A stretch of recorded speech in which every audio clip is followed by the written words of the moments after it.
welcome to another RGM podcast. Today is a rather special one for us because it is our anniversary cast. We've been doing this for a couple of years now and primarily 1 year under the RGM banner, so this is a pretty special one for us. We have a massive lineup of stuff, and I know I say every fortnight we have a massive lineup, but this week we have a massive lineup of things to discuss. We're going to be having a look at a variety of different games that have come out, also, announcements, trailers, War, Perception, Final Fantasy VII, Kingdom Hearts 3, Far Cry 5, ELEX, Need for Speed, Gears of War, Tropico, need to go on. We're going to have the games trivia this week, which we've only had once before, and I know normally we would be having the finals of the debate night, but unfortunately, the person with whom I'm meant to be debating against is a bit scared, so we've had to give him a little bit extra time to prepare. And Command, shout out to you. We're going to have a few different updates about the Nintendo Switch, the Xbox One, and the PlayStation 4, and we will be wrapping up with our favorite whinge and moan session, What Grinds My Gears. But before we get into any of that, let's introduce us. Starting with my co-director, Mr. Julius Malco. Hey everyone, thanks for joining us. It was really nice to see some of the people show up to our stream last night, and a huge shout out to everyone that has been with us here from the beginning, and all the new people that have discovered RGM either through our website or our podcasts or our streaming. Thank you so much for your support, and let's get on with the podcast. Indeed. Mr. Samuel Tolbert, the Assistant Editor-in-Chief at Real Game Media. Hey, everybody. Lots of stuff going on, lots of news. Like Bella said, we have a massive lineup of announcements and game stuff and tech updates to talk about. This is the calm before the storm. E3 is right around the corner, so this is pretty much the last minute to make any predictions, have any friendly wagers, play E3 bingo. So let's get this show on the road. Indeed. Mr. Damien Furbert, the CEO of GameBouts. Hey everyone, what's up? Really glad to be here on the podcast live, finally. RGM, of course, is gaming news, everything gaming news, so I'm really excited to finally be on board, and our partnership should grow over time. Indeed. And last but not least, Mr. Johnny Marcos, the CEO of Kustom Kontrollers.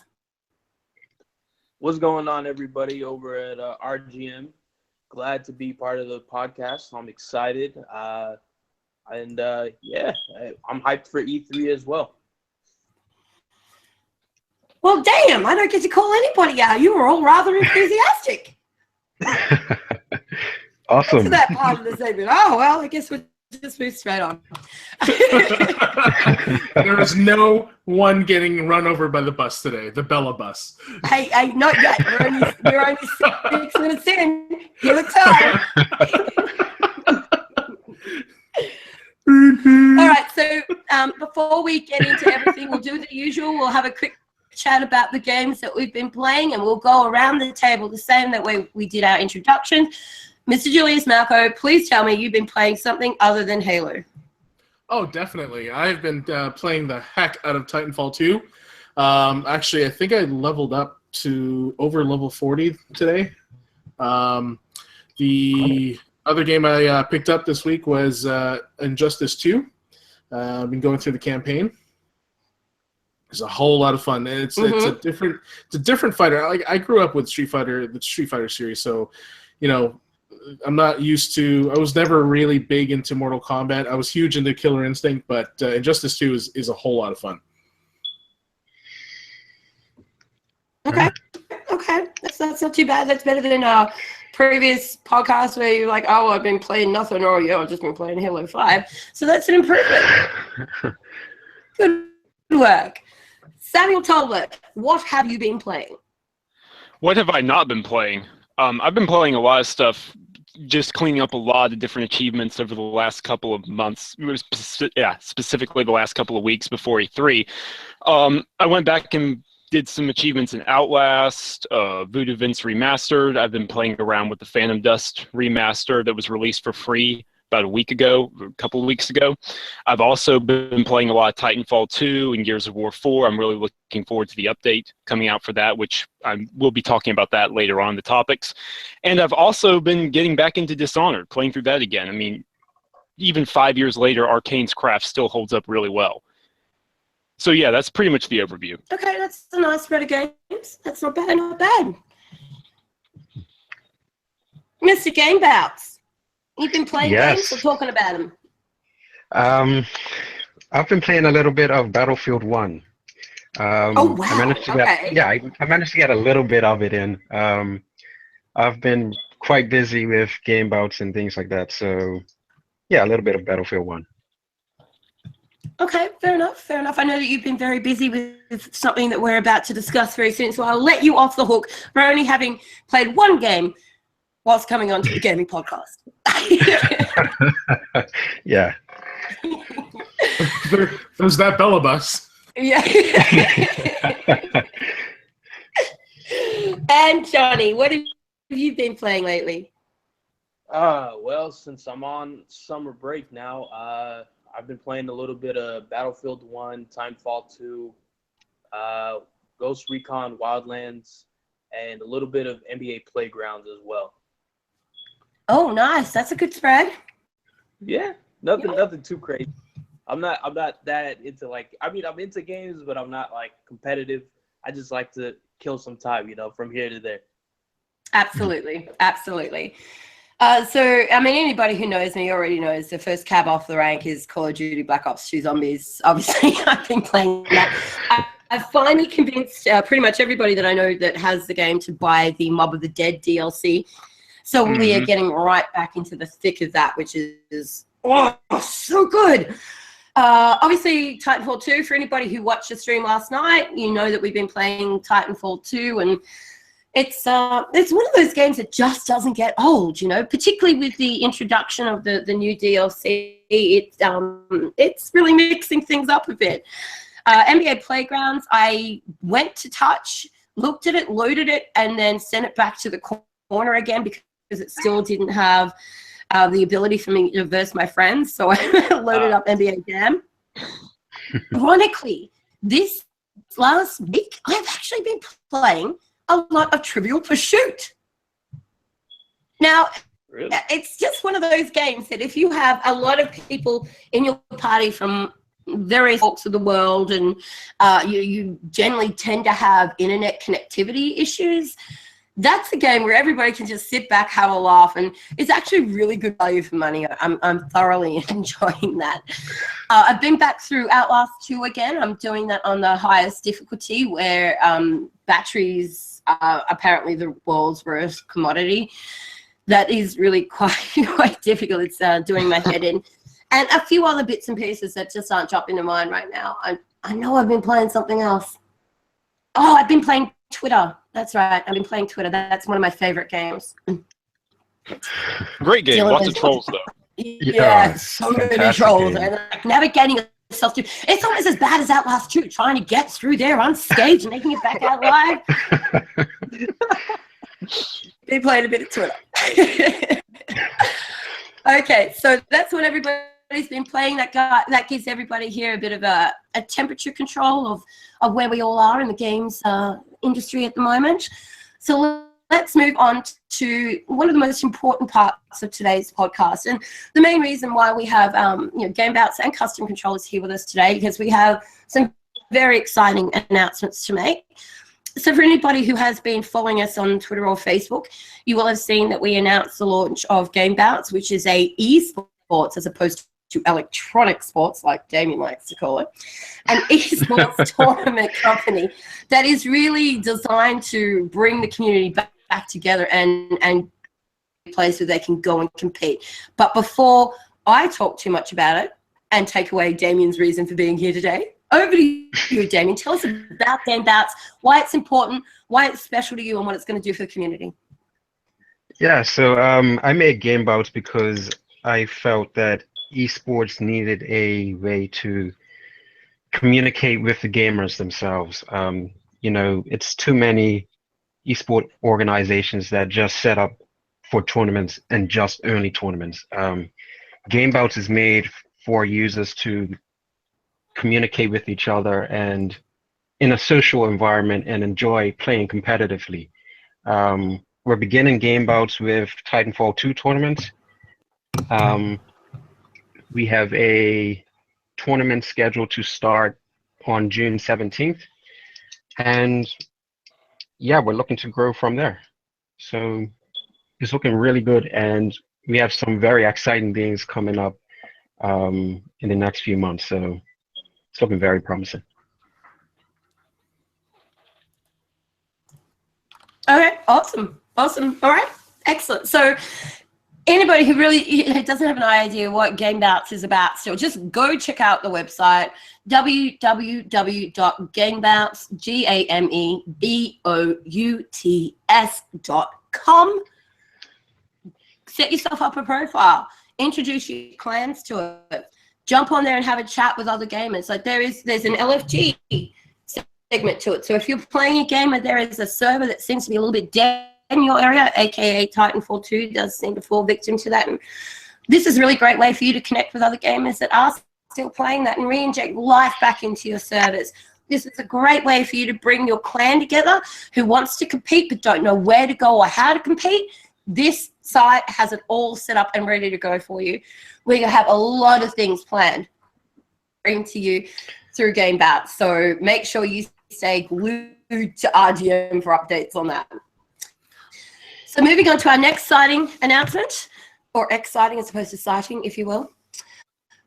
Kustom Kontrollers, Mr. Johnny Malco, would you like to tell us who you are, what you do, and why everyone should be hella excited that you're partnering with RGM? Sure, yeah, definitely. Okay, so yeah, I'm Johnny Marcos, the owner of Kustom Kontrollers. Pretty much top of the line, fully custom made controllers, and that's going from the design of the faceplate to the buttons to just anything you can think of. So we can put LEDs in them, make them glow in the dark, do all chrome, matte, glossy, combination of everything. And you know what makes us different than the rest is we like to work one-on-one with people, see exactly what they want, show them what they're going to get before they order, so everything's smooth and smooth like butter. That's just how it is, and why everybody should be excited, because we do it for the gamers. We customize whatever the gamers want, and we try to give them their own controller to fit their personality and unique.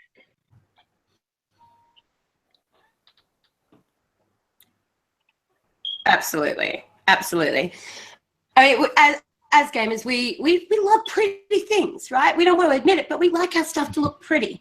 We like it to be customized. We want a controller that matches our Xbox, that matches our PlayStation, that, you know, even commemorative stuff is really important. We generally tend to be collectors at heart.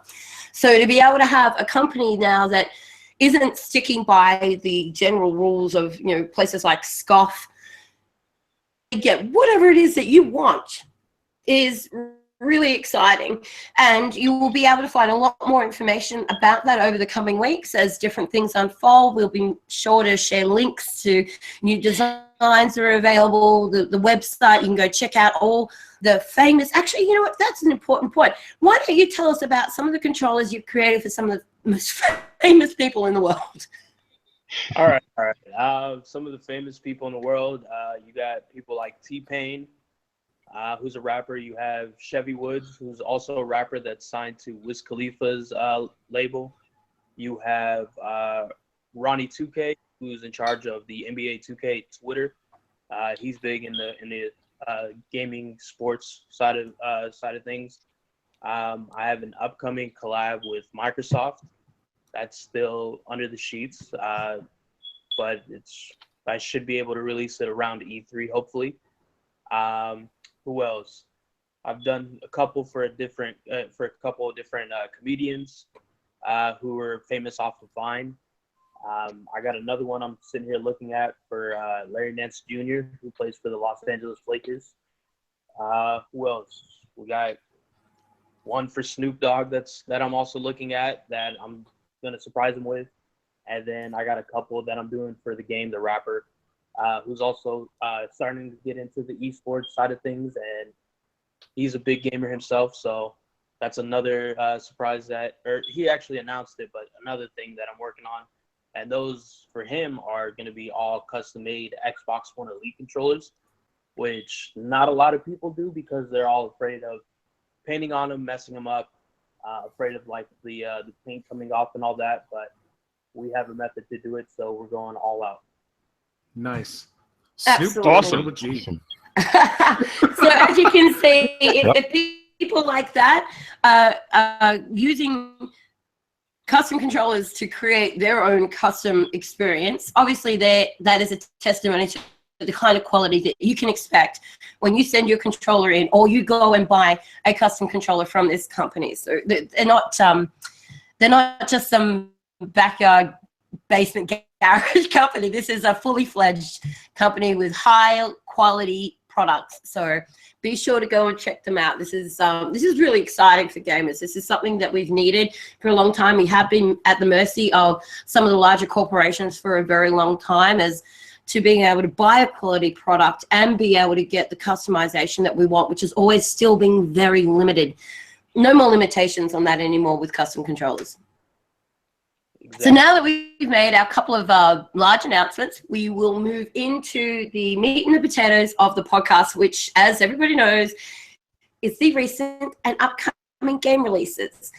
We're actually going to start on a bit of a sad note. And I do say it's a sad note purely because I can't wait to get my hands on this, but I am always accepting and open to games being delayed if that means I'm going to get a better deliverable on the day that I launch it.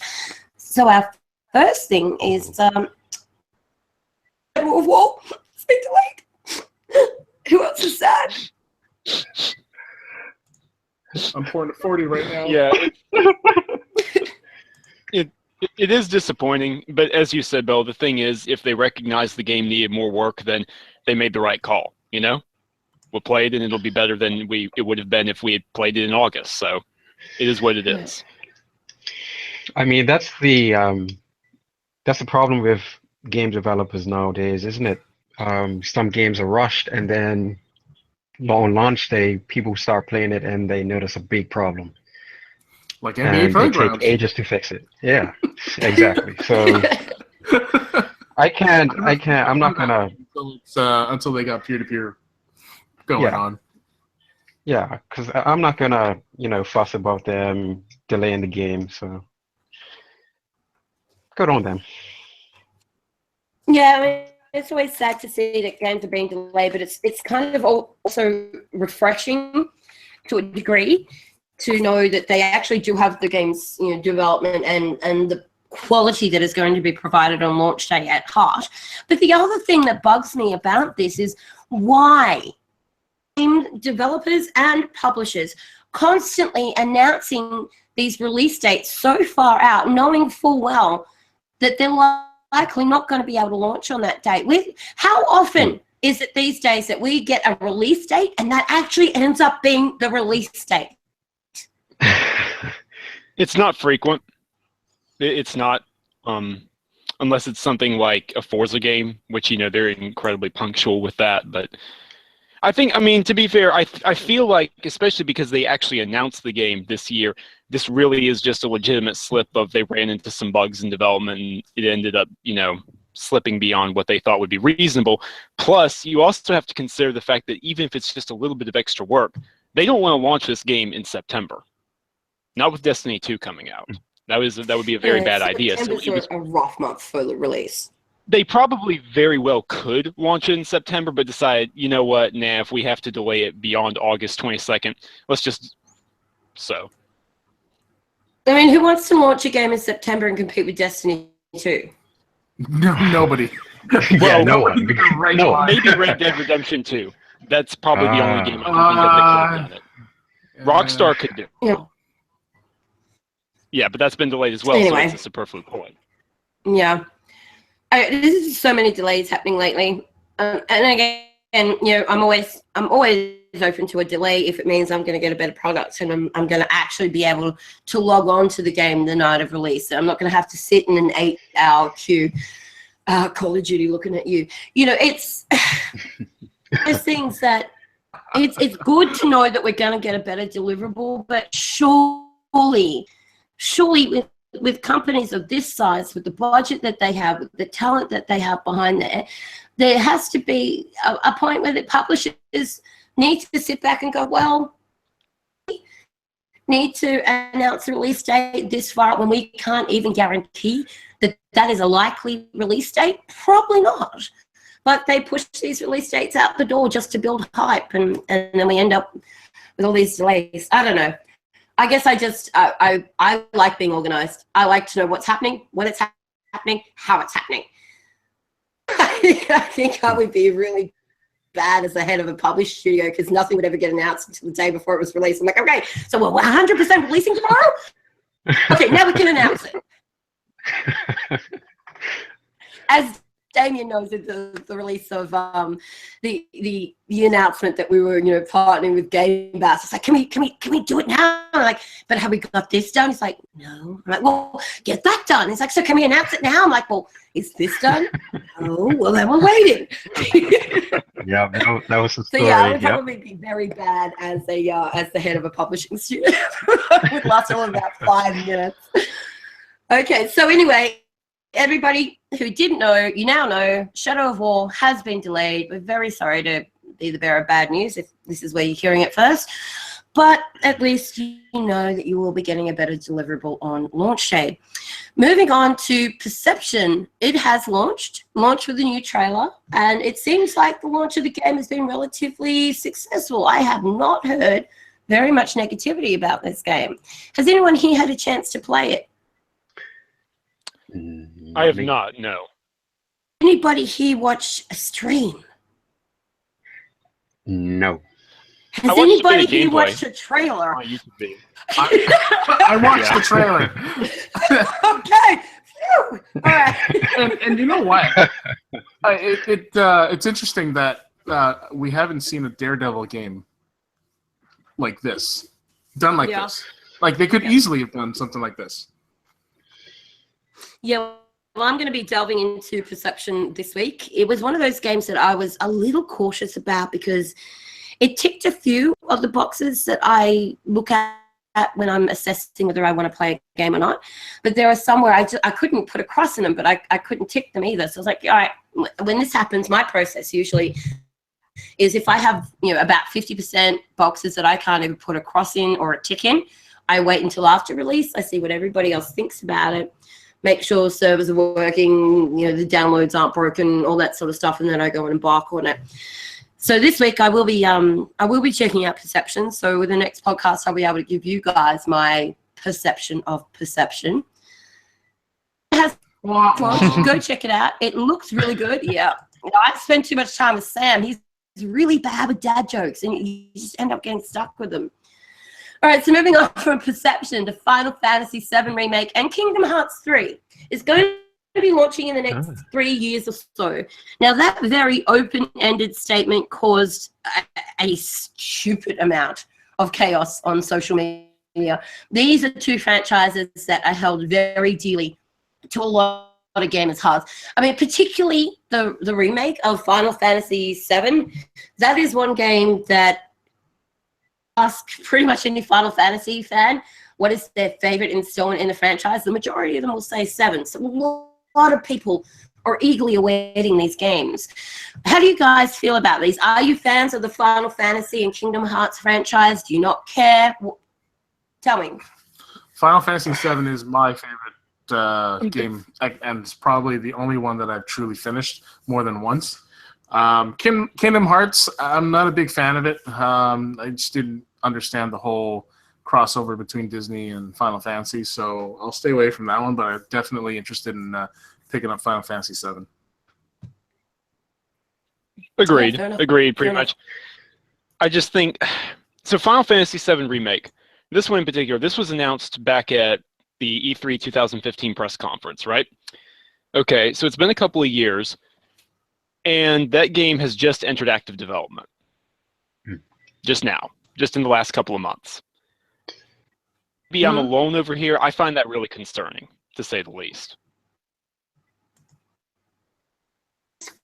Square Enix do have a bit of a history of taking their sweet time to get games out. Well, they like the hype train, right? Love it. They live off it. Yeah, They're addicted to it. At a certain point, that hype train is aren't we going to all? turn negative, though. Isn't it? Well, Yeah. we were talking about Final Fantasy fans here. That hype train is like the Energizer Bunny. It just keeps going. Oh, absolutely. I mean, what was it, 10 years for Final Fantasy 15 Yeah. development? And everybody sat around for 10 years and they're like, I'll wait. Another delay. Oh, okay, I'll wait. Another delay. Again, I'll wait. Meanwhile, the game's done. We're like, it's one of those franchises. It's one of those franchises where people are like, well, I'm going to have a grumble about it, but I'm still going to buy it. Like, you know, it doesn't matter. And I loved Final Fantasy 15. And that was actually my first adventure into the Final Fantasy world. Not only did I love that game, but I played like 220 hours in it and got my platinum. And that was my first exposure to Final Fantasy 15. And I've been told that if I love, really going to enjoy 7. So I'm like, 3 years? I mean, come on. I'm probably going to be waiting 3 years for the multiplayer to be added to 15. I don't need to wait 3 years for Final Fantasy 7 Remake as well.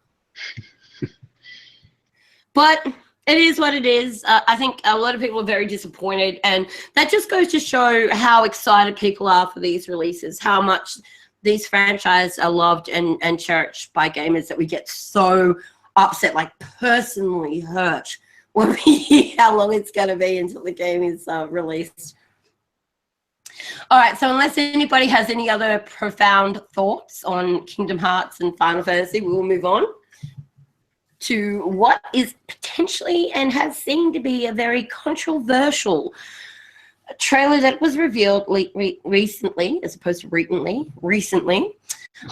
Being an Australian, I don't get the controversy behind it, but I mean, that's just how it is. I don't live in America, and I don't understand how the division in the community works over this sort of thing. So I'm going to throw over to our Americans and Canadians here to explain what was the problem with the Far Cry 5 trailer. People whining because they want to whine. That's it. Well, there's got to be more to it than that. I'm not sure we want to delve into what that is, though. I'm really not sure about that. Eggshells. I think some people, okay, I'll approach this as delicately as I can. I feel like some people, particularly the people who were complaining about it on social media, felt it was attacking a certain voter base when that really wasn't the case due to the presentation. And Ubisoft has even come out and said, like, this is not an attack on religion. This is not an attack on, rural American voters. This is a cult. And that is the focus of what you're taking down in Far Cry 5.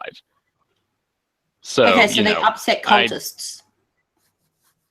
Well, oh, well, that was fine with that. Okay. Cultists with a stereotype that's associated to southern rural America. Is that? I think that's the best way to put that. There are ways it could be seen as insulting to poor Americans. And I can see why that would actually upset people if it was, say, for example, a real life thing that was happening as opposed to a fictional video game. Did they forget to mention in the trailer it's a video game? I feel like people sort of just forget to check their feelings at the door anymore, but that is what it is. I mean, I can also understand it. If something personal level, then that is how it is. Everybody's entitled to their feelings in that regard, and their religious beliefs and their loyalties and so forth. But I constantly play games where the Australian accent is butchered. You've heard me go on and on about it. but I will play the game. I'm not going to attack the developers and the publishers over it. I will just have a good whinge and bitch on this podcast and then go back to playing the game again.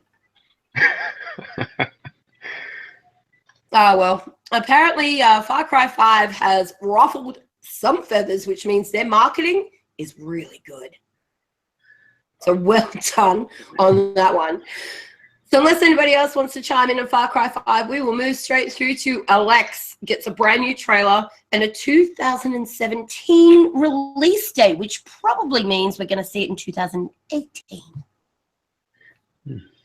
The game looks really good. I know you've all had a look at the trailer because I linked it to you earlier today. So who wants to talk about it first? The CGI trailer looks really good. Has anyone seen the actual gameplay videos that they've been putting out, like in developer diaries or early access? It looks good. This game is it's good. Wasn't even on my radar. But yeah, now it is, right? No. Yeah. I don't think it was on anyone's radar, even though this game has actually, it was announced back in 2016, around this time. Like, that's the crazy thing. The cover art and everything, they said, yep, we're working on it, and that's pretty much everything anyone knew about it. The problem But now is they seem to really be anything pushing out the around this marketing. time ever, unless it's one of the bigger hitting titles, it's going to get lost in the wash of E3. True. Exactly. True. And it's good to see that new IP is coming out. Absolutely. Especially from a company like THQ Nordic, because they're sort of one of the remaining AA publishers, if you'll permit the phrase, mid-tier. They're not like an indie studio. They're not a startup, but they're not one of the big, heavy-hitting AAA, with multi-million-dollar budgets and stuff like that. So it's good to see it. It's really good to see. Yeah, I'm excited for it. I mean, it's definitely got my interest peaked. I'm going to need to see more. But so far, yeah, I'm interested. It looks good. All right. We're lingering well too long on the new games and announcements, so we're going to push straight through real quick. Need for Speed Payback trailer revealed. Who watched it? What do you think? Who's excited? Are you going to buy it? Take my money. Oh yeah, take my money, man. I am so excited about Need for Speed, man. I've been playing Need for Speed since the first one came out. It looks exciting. It's back to its old roots, the whole underground Need for Speed, custom cars and all that stuff. I love it. I think they're taking a page out of the recent Fast and Furious movies. Oh, you think? Yeah. See, it's like I'm looking at it going, I'm like, all right, these cars are awesome, and then I'm like, wait a minute, didn't I see this in a trailer for a movie recently? But So see, for me, that is half the appeal. Anyone who knows me knows I am such a Fast and Furious fangirl. Love that franchise. Love it. Who doesn't? Oh my God. Yes, Dom, I don't care how bad of a mood you're in. I'll make you a sandwich. It's fine. Like, he is fantastic. I love anything to do with the Fast and Furious franchise. So to see a game that is leaning towards that particular franchise, ever how delicately they are attempting to do it, yep, pretty excited. Oh yeah. All right, so there we go, everybody. When Need for Speed Payback is released, we will probably all be playing it and maybe not podcasting that weekend. So, so the Gears of War 4 has had the June update. Rise of the Horde has been revealed and detailed. I'm going to chuck over to Sam for this one because I know Gears of War is his the love of his life. So why don't you talk to us about why you're almost wetting yourself with excitement over that one? Well, this is a really, really, really substantial update for a lot of reasons. The coalition has been really good about, listening to community feedback about weapon tuning and tweaking Horde and different stuff like that. And they've been adding, 2 maps per month, which has helped out with the map rotation for Horde and multiplayer, which is really good. But this time around, they're also adding a bunch of skills, which anyone knows if you actually want to survive Horde on anything other than casual, you really need to have 2 things. You need A, a team, and B, you need leveled up skills. So introducing a lot of cool new skills like scouts being able to cloak or heavies taking less damage. That's really cool. And then on top of that, they're also giving a 10-hour free trial. That's a 10-hour free trial for all modes of the game. So if you haven't purchased Gears of War 4, if you've never tried the franchise before, you can actually download it and just play the campaign in those 10 hours if you would like to try that out when that comes out. And then there's also going to be a lot of substantial updates in the form of crossplay. There's already some crossplay for like campaign and Horde, but there wasn't for ranked in the online multiplayer matches. 20. If you let him go on, he will go on. You've got to give him a time cap. This is Gears of War. You cannot give him an open-ended thing where didn't know I was. You handed it over to me. Once you got past 2 minutes, okay. You handed it over to me. But the rank crossplay is really cool for multiplayer. That's the last thing I'll say. Awesome. All right, so he's obviously very excited about that. I would imagine from the sounds of those inclusions in the game, the Gears community would be very excited about those inclusions. Pretty sure Damien and Julius, you're not Gears fans in the sense that you've been playing it religiously. Is that correct? Well, I'm a Gears fan. I'll let you go. I don't. Isn't because Gears of War is an Xbox game, right? Correct. Correct. Yes. Right. That's right. Right. So you don't have an Xbox. Yeah. That's no. I'm only PlayStation. You're one of those people that only owns one console. I'm feeling yeah. You and Julius should have you should start a club. The one console club. Oh wow. I mean, stirring up some come on, you can't blame me. I started off with the original PlayStation, so I've always had a PlayStation. So. Oh well, yeah, there you go. But no, I mean, as things change, I owned a PS1, I owned PS2, PS3, and then Xbox hit, and all my friends ended up going Xbox, and then we started playing Halo, and well, the rest is history. But I did own a PS3. He started playing Halo, and he's still playing Halo. That's right. But Gears, definitely, I went through Gears 1, 2, and 3. Just haven't had a chance to get into Gears 4. Just haven't had the time. But yeah, it's definitely something I will definitely look at. Awesome.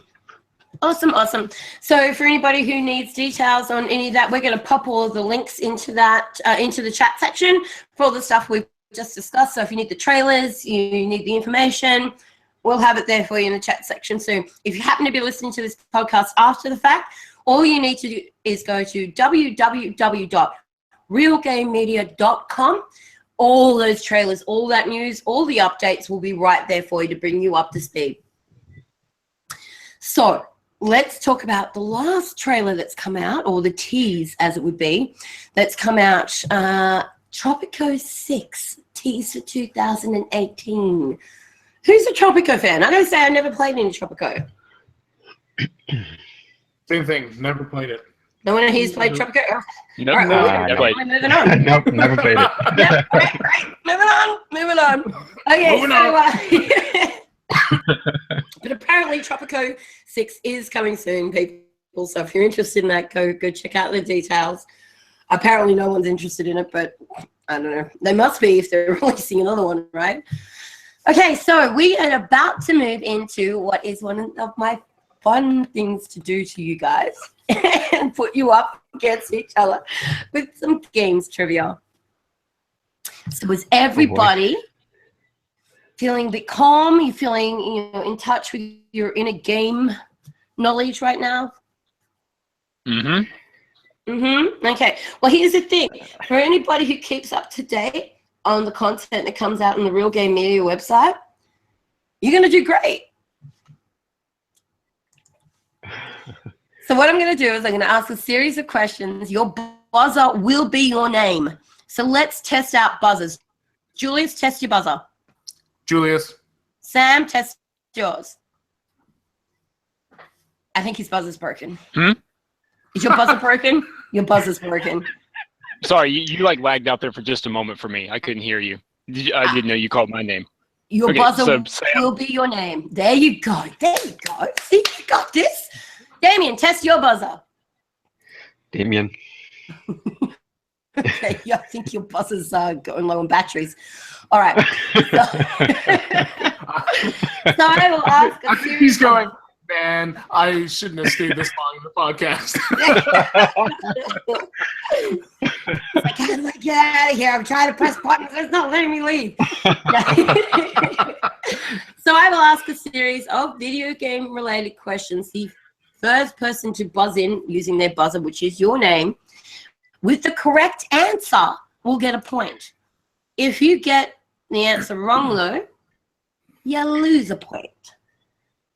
Oh, my. The suspense is killing me. Indeed. So let's move into the first question. Which post-nuclear game was the latest in the franchise and features a DLC map that is almost as big as the entire game released several years before it?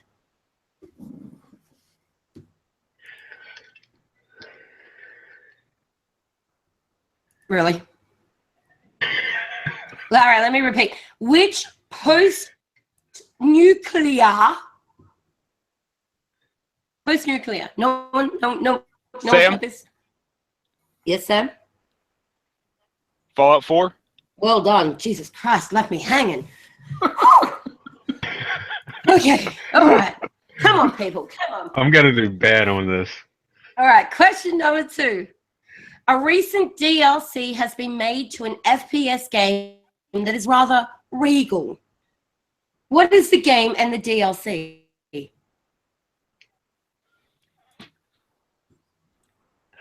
Recent Sam. DLC. Yes, Sam? Titanfall 2, the Monarch Reigns DLC. Yes, correct. Well done. Man, I was gonna say All right, that. question number 3. What's the name of the latest character that has been added to Killer Instinct? Sam. Julius. Oh, Sam got in first. What? Eagle. Eagle, correct. Well done. You're out in front by 3. You gentlemen are going to have to really step up if you want to bring this back. All right, question number 4. Which game recently launched and caused a major uproar due to not including challenge mode? Sam. Julius. Oh. I think his buzzer just broke. Yes, Sam. Oh, I got it. It sounded like Julius got it first. Okay. So without challenge mode, you said that would have to be Injustice 2? Actually, no, that has challenge mode. So, Julius, you buzzed in second. What's your answer? NBA Playgrounds. Correct. Okay, moving on to question number 5. Which game is currently taking Steam by storm and allows up to 99 people in one game? PlayerUnknown's Battlegrounds. Did you buzz in?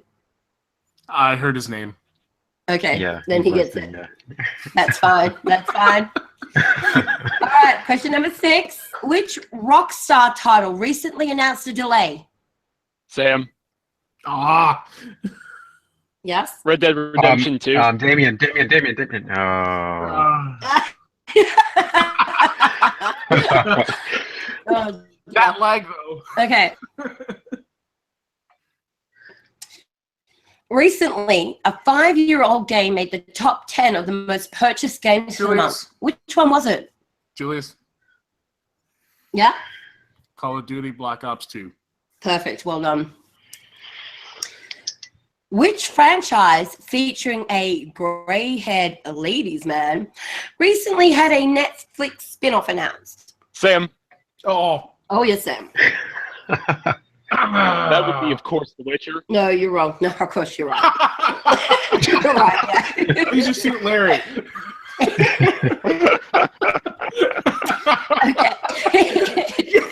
Netflix, if you're listening, that would be hilarious. Right?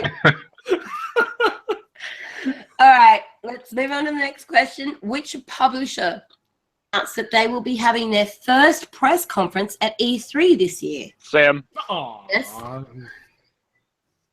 Devolver Digital. Yeah, good. You actually read my stuff. Good man, good man. All right, and the final question is, when the finals of Debate Night finally happen, who will win at an Anchorman and Bell Rides? Oh, Julius, yes? Bella. Oh, good work, good work. Sorry, Anchor. I just had to chuck that one in there for comedic value because we've got a bit of back and forth banter going on over this, as you know. All right, Sam, you win 7-3. Well done. Well done. Okay, so we are going to get into the tail end now of our updates, and we're going to move through this quite quickly. We're not trying to keep people here for a long time today because we want to go and play some zombies. But we're going to quickly go through some recent news that has been updated for Nintendo Switch, Xbox One, and PlayStation 4. Nintendo Switch production goes into overdrive. Apparently, they are anticipating being able to put 18 million units into the market by March 2018. I am a tad skeptical about the ability to achieve that. What's everyone else's thoughts? Because I'll save mine for last on this. On the one hand, if I can go first, I'm of two very different minds. On the one hand, they've done phenomenally so far, even with the issues the Switch had. You know, even with the very limited online, even with some of the other nonsense which we're about to get into right after this, even with, you know, lack of third-party support, they're killing it. But they launched with Zelda Breath of the Wild. Then they immediately after that had, you know, Splatoon 2's technical test, because that's coming up very shortly, and, you know, Mario Kart. And then there's going to be Mario Odyssey later this year. So my question is, what's going to happen when some of these games that, you know, are really big heavy hitter exclusives for them, when they're just waiting on them to be developed? Is it going to slow down? Is that train really going to keep running even when we're not getting a great game every couple of months?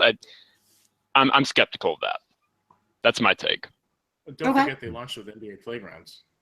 With no challenge mode. That's a negative. Although ironically, the developers have announced the addition of challenge mode through an update, and the only platform they've released that update on so far is the Nintendo Switch. So that's kind of frustrating because you know, we all pay on all platforms the same amount of money to buy the game. So that is, to me, a release and update that should be happening across the board, not just for one platform. But anyway, let's not get back into a conversation about playgrounds and what we are frustrated about it. Julius, Damien, do you have any thoughts on the Nintendo Switch and their idea of being able to get 18 million in the market by March next year? I mean, that's impressive if they can, you know.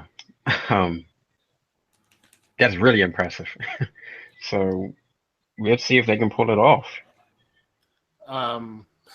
They must have paid their manufacturing company a lot, because I did read an article saying that Nintendo and Apple were going to be competing against each other for availability for components for their devices. So interesting to see how that plays out. Like, Nintendo's like, nope. These transistors are ours, these boards are ours, and Apple's like, well, what?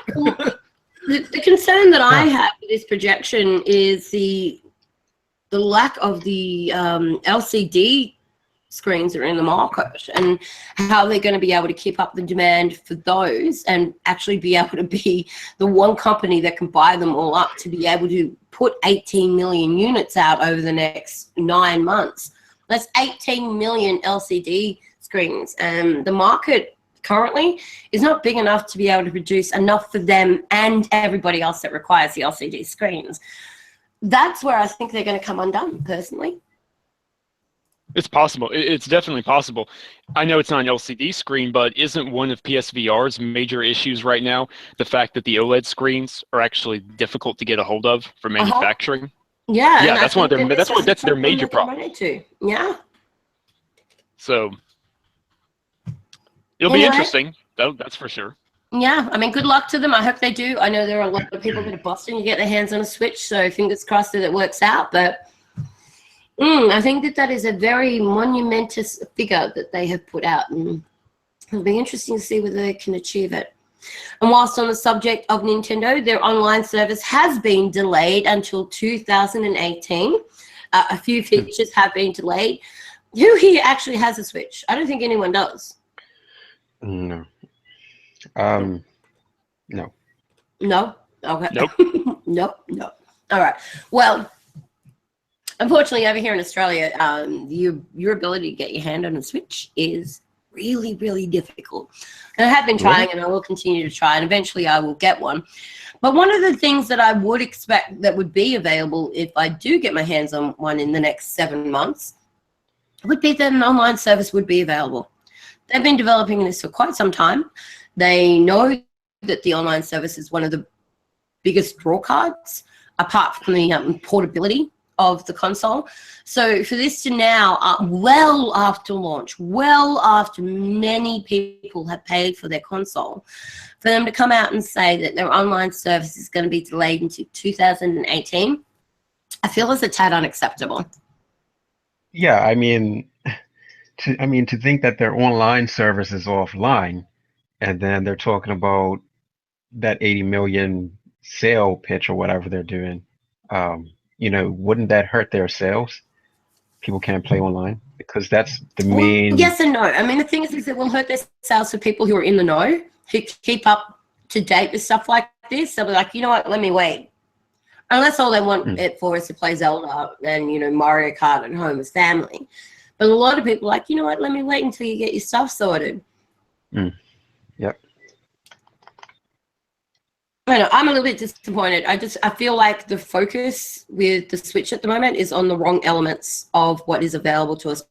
But I guess we're just going to have to sit back and wait and see. There may be what to be announced at E3. Sorry, Sam, you go. Possibly. No, it's okay. I didn't mean to interrupt you. This is just even more proof to me that this console came out early for Zelda. That's my opinion. They didn't need a few more months in the oven. But I don't know. Yeah. I know. Probably be eating our words after E3. Nintendo have a really big opportunity this year to shine. So I really hope they do. I really hope they do. I love Nintendo. I love them as a franchise.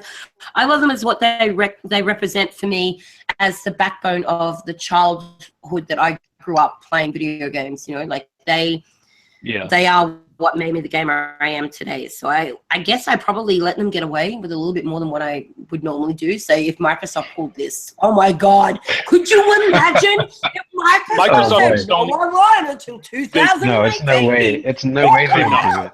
No, it's no way they not would only do them, but however, you cannot no get one online else. with it until 2018. The world would be on fire. People would be running around with pitchforks. But Nintendo does it, and everyone's like, oh, I guess we'll just wait. It's insane. Yes, no So of course, way. the trick is they're waiting to get their hands on a Switch anyway. So. Well, there's that. Wait until we wait. It is a heavy list that Nintendo needs to fill. Well, I mean, they're trying to get into competitive gaming with Splatoon, right? So you can't really do that unless you have an online service. That's the thing. How do they announce at E3 we're going to be announcing the first Splatoon and ARMS tournaments? I'm like, but hang on. How am I supposed to wait? 1 + 1 is not equaling 2 right now. My math is not that bad. Yeah. It's well, fly out to one of our live events. Well, no. Yes, let me just spend $3,000 on that. Sounds like a plan. That sounds like a lot of fun. Yeah. Tell you what, Nintendo, you fly me out there, and I will happily come in and play on your Splatoon and ARMS tournaments. But until then, maybe just give me some online functionality to appeal to me in doubling my efforts to get my hand on a Nintendo Switch. But anyway, let's not linger here too long because we don't want to seem like we're complaining about stuff that we really don't need to complain about. If we owned a Switch, we would have the right to complain, but we don't. So let's move on. Xbox One updates. The Xbox One Game Pass has been released. A trailer came out with it. What does everybody think about it? Is anybody here contemplating actually getting the Game Pass? So maybe. No. Sorry, go ahead, Julius. Go ahead. I've been in the beta for a while, and when they released the full list of games, I own pretty much 75 to 80% of all the games that are already there on the 360 and Xbox One. So it's not one of those things where I'll be like, if this was kind of like Game Pass, EA Access, which is $30 for the year, Canadian for me, and the amount of games that are in the vault are well over $100. Like there's way more value in that as opposed to the games that are in Game Pass. But if you are new to the platform, it's a great way to get introduced into like 100 games is a lot for $14 a month. Like you can't go wrong with that. There's no way that anyone can go and get a back catalog like that you can download to your console and not have to stream it and play in a month, right? And they're not saying how long the games are going to be in the service. I think you start with the 100, and then every month they're releasing a whole bunch more, which is for some people who are on a budget that may be a great way to get their hands on some games to start off with. Yeah. Yeah, No, I agree. hear I think it doesn't really appeal right now. It might in the future, depending on what they add, or depending, like Phil Spencer had talked about, maybe having episodic games, release with the episodes coming out monthly on Game Pass or stuff like that. If some of that stuff pans out, then it might be worth a subscription. For now, I think it's just a really good deal if you're new to Xbox. Yeah. Yeah, there's also that.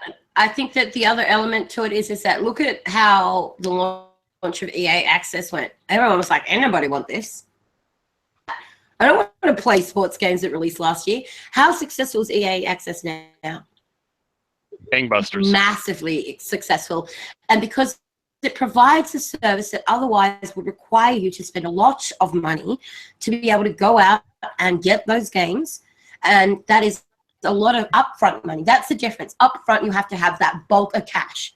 Whereas for EA Access, you pay $4 or $5 a month and you get access to all these games. You get early access betas to games. You get discounts as that game that is in beta or whatever ends up releasing. You can buy it cheaper. You get 10% off for a lot of stuff.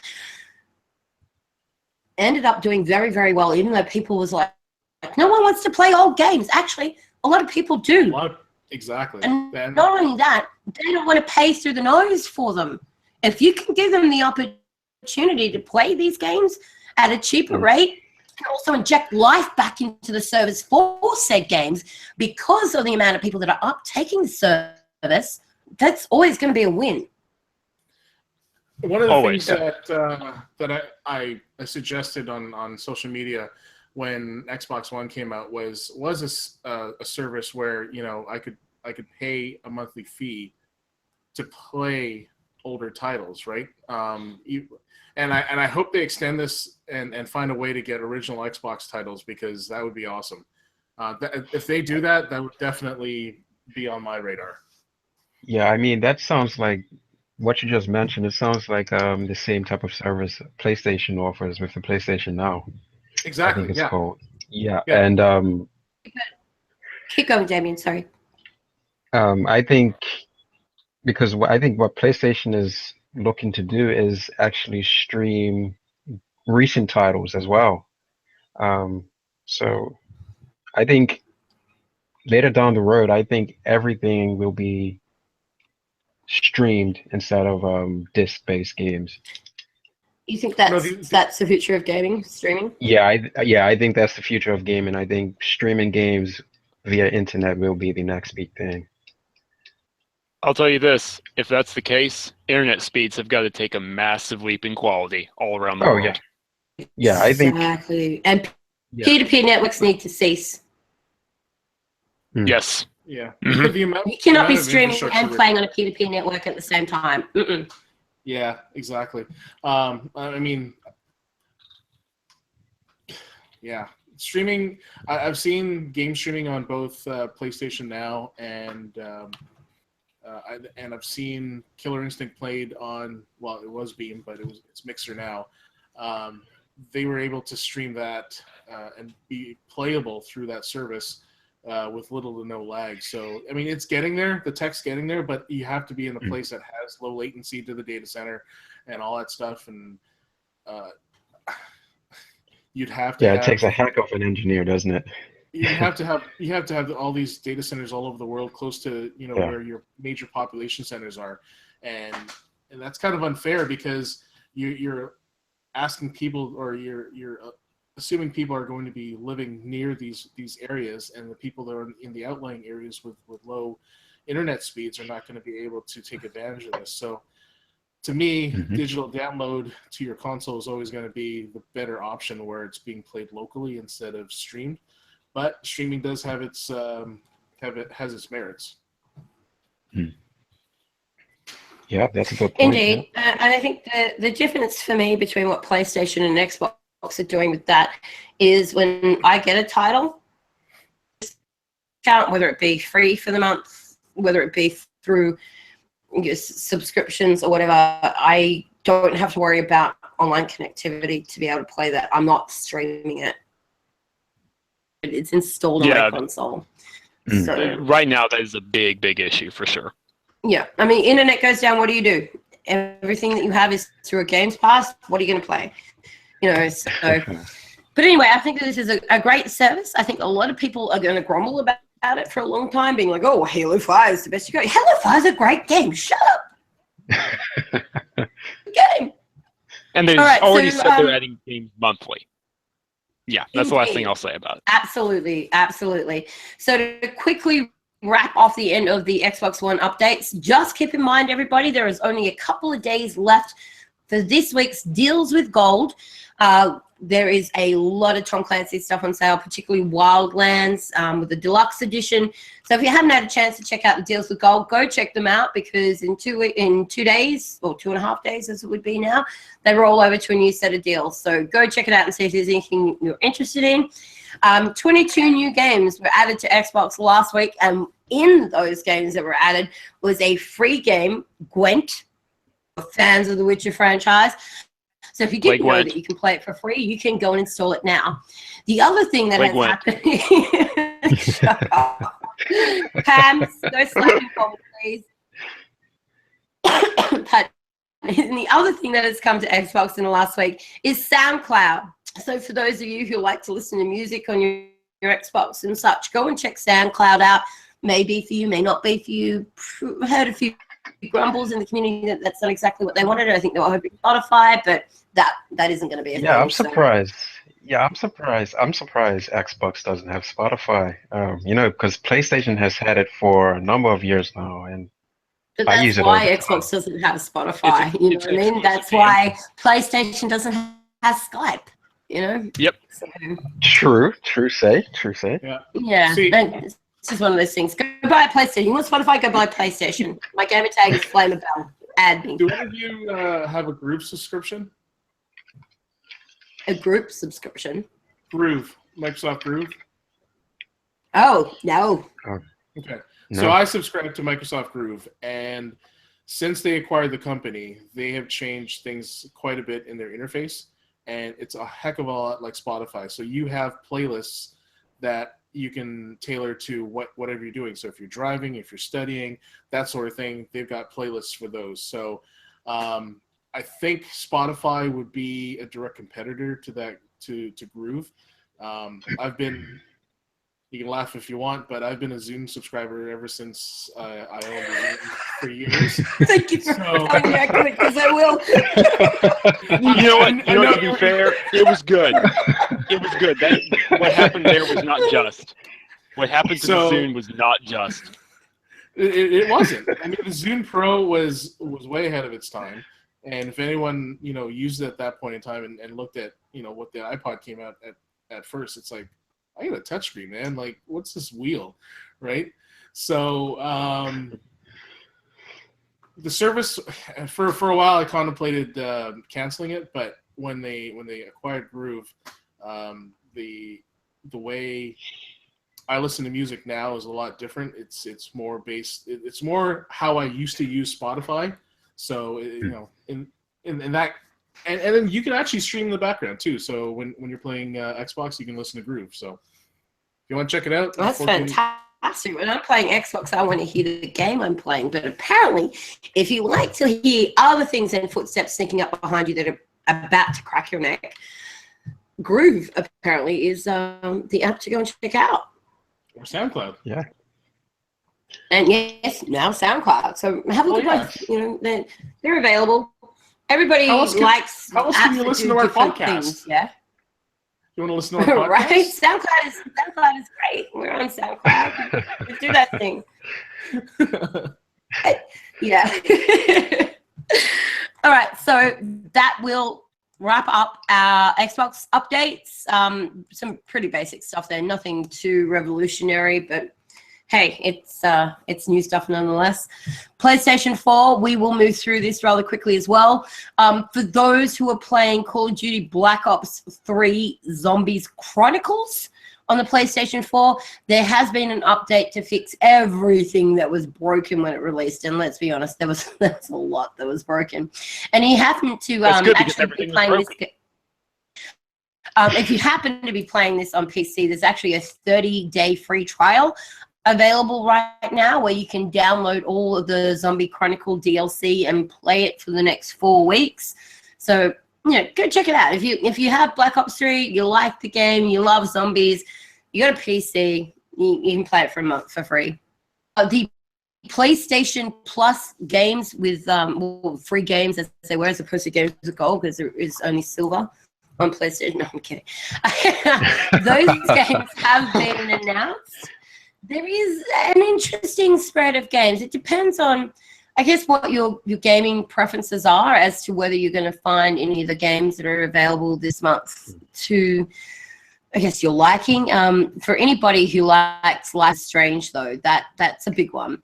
So we have Killing Floor 2, which is one of your free games this month. We have Life is Strange on PS4, Abyss Odyssey on PlayStation 3, 5 Word Rally Champions on PS3, Neo Chrome PS4 and Vita, Spy Chameleon PS4 and Vita, and those are your free games that you can grab this month on PlayStation. So, you know, go check them out.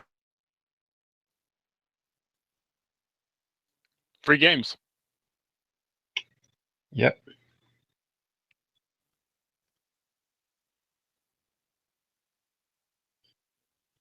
So there you go. Drop off. I think we lost Bella for a moment there. So yeah, free games. If you're a PS Plus subscriber and you want to pick any of those up, then there you go. Pretty awesome stuff. Let's see here. What is next? So PlayStation E3 Experience had a few issues, and just to give a heads up to anybody who doesn't know what that is, PlayStation E3 Experience is something Sony has been doing for a few years now, where you can watch their E3 conference for free if you claim a ticket, one of a few hundred limited tickets for theaters in the U.S. and Canada and a few Latin American countries. And so it's pretty cool, right? You get to watch their E3 conference on the big screen if you can't actually be there in LA. So that's pretty awesome. However, their website had a couple of issues, to say the least, when registration first went out.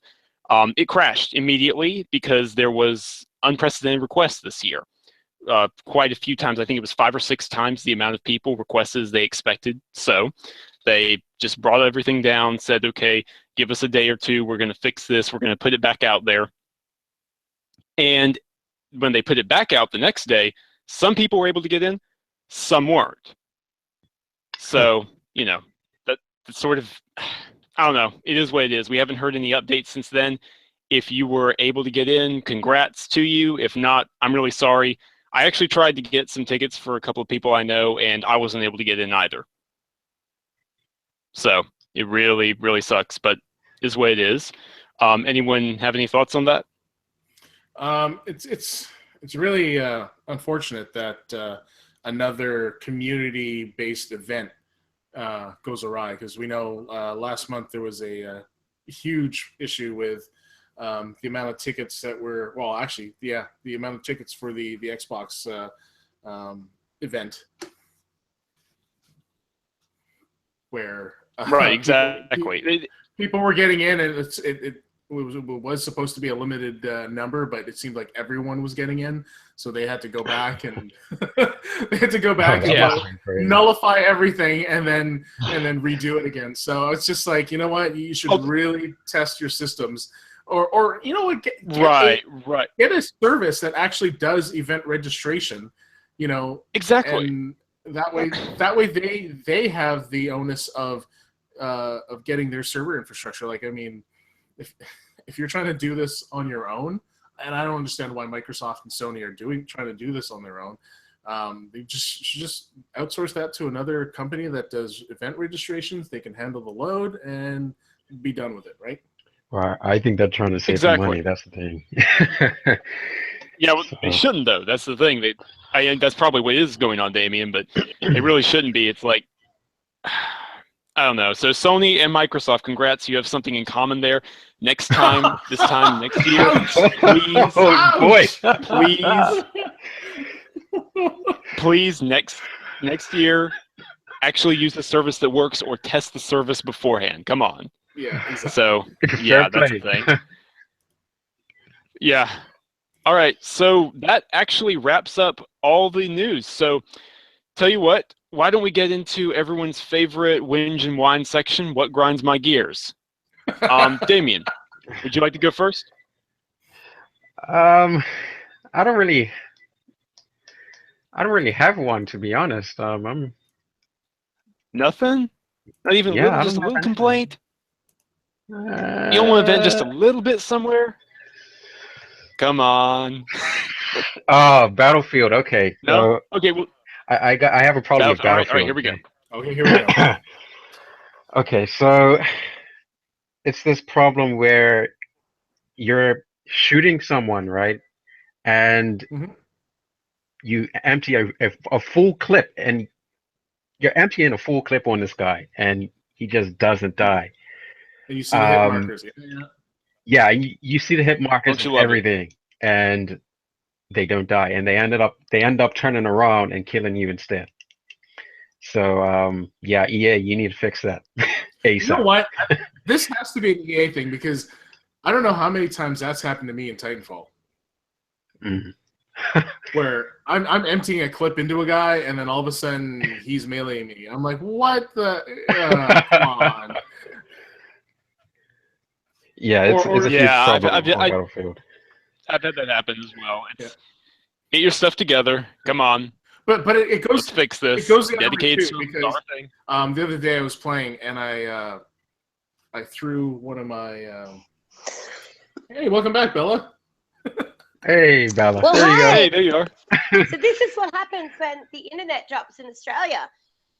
You have to then join back by your 3G connection on your mobile phone.